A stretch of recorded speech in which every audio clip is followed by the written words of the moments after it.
Dr. Andrew Allen, Associate Professor of Saxophone at Georgia College and State University, and that was the lyrical audition etude for the Georgia All-State Middle School Band. So there are a few new things in here for most of you, I'm quite sure. Now, there's a little indication at the beginning that tells you the entire character of this audition etude. Take a look at that little word under the first bar, dolce. That's an Italian word that means sweetly. So throughout, you need to be focused on the most beautiful, sweet, singing tone possible. And if any of you are comfortable with it, you should try a little bit of vibrato on any of the quarter notes and half notes. Now, if you're not comfortable with vibrato yet, just take a look in the descriptions below this video, and there's a nice video for you to get you started down that road, along with some advice on improving saxophone tone. No matter how good our saxophone tone is, we can all continue to improve. So one of the other big issues in this piece is counting. Now, if you're not very comfortable counting triplets yet, talk to your band director and see what system they use if you don't have one already. You want to really get into counting here because there are a lot of fine points between these triplets and these dotted 8/16ths and other rhythms in here that you want to make sure are as accurate as possible. Take a look in measure 7. We have that triplet in beat 2, followed by dotted 8/16ths in beats 3 and 4. You want to make sure that you count those accurately and try to divide that as much as possible so the dotted 8/16ths just don't turn into another triplet-like rhythm. Something else to consider here, in measure 5, we have accents. What? Those look like tenutos. Tenutos are a kind of accent. Now, we don't use our tongue to shape the beginning of them. There isn't this big explosion, but you need to think about using your air through them. Do, do, do, do, do, little mini crescendos, just mini crescendos. Listen to how I emphasize those and see if that can help. Now, listen as I play the technical etude.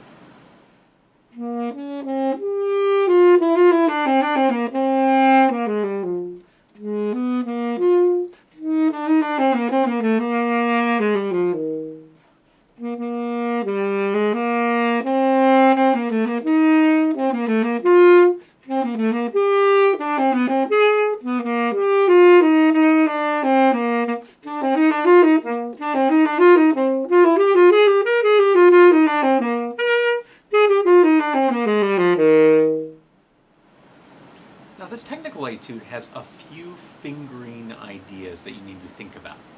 So there are a lot of B flats throughout. Some of you may play 1 and 1 B flat. I'm going to advise you to stop doing that. It's really hard to get to. It's not the best B flat fingering. Instead, I would suggest using the side B flat, which is 1 and 2, an A, with that lowest side key in your right hand. That is side B flat. Another great fingering is the bis B flat. With your first finger, you're going to hold down the B key as well as that little key under the B key, all with that first finger. So side B flat and bis B flat. Now, in measure 2, I'd use side B flat in beat 2, and then I'd use bis B flat in beat 4 of measure 2. In measure 4, I'd use side B flat. In measure 5, I'd use side B flat. In measure 10, I'd use bis B flat in beat 2 and side B flat in beat 3. In measure 11, I'd use side B flat. Now, we also have a couple accents throughout the course of this etude. Now, an accent doesn't come from your tongue.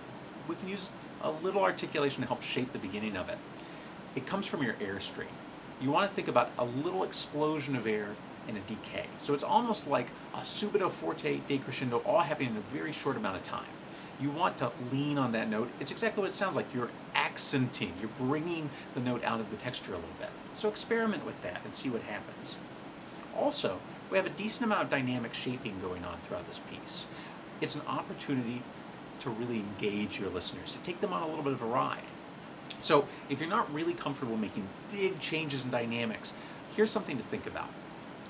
Your pianos and your other soft dynamics use fast but warm air, just as if you were fogging up a window. For your louder dynamics, think about really fast, cold air. And a crescendo, you can just think about going from that warm air to cold air, and vice versa for a decrescendo. So toy with that concept and see how much distance you can get between all of your dynamics while keeping a really beautiful sound. I hope that these suggestions have helped. If you have any questions or any need any advice at all, please just reach out to the contact at the end of this video. And I hope you have really successful, happy practicing, that you achieve your goals, and that you grow as a saxophonist and as a musician.